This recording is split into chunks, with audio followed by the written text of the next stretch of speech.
Pemirsa, dengan adanya kebijakan dari pemerintah pusat mengenai pemangkasan dana transfer ke daerah melalui saving anggaran, Sekda Provinsi Sumatera Selatan memastikan gaji kepegawaian dalam kondisi aman.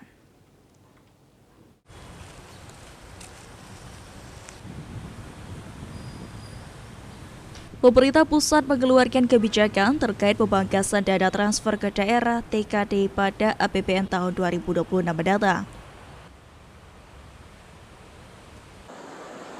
Pemangkasan alokasi dana TKD dalam APBN tahun 2026 mencapai 649,99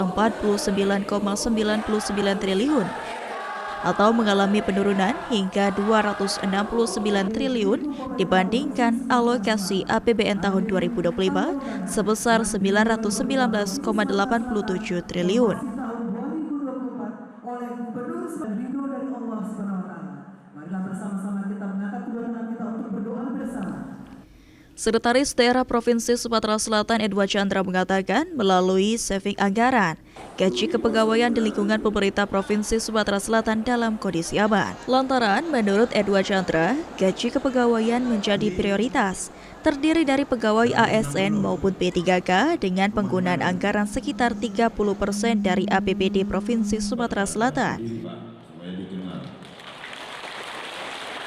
Pegawai tetap aman, itu yang prioritas utama yang ini termasuk belanja pegawai itu yang termasuk yang 3K juga.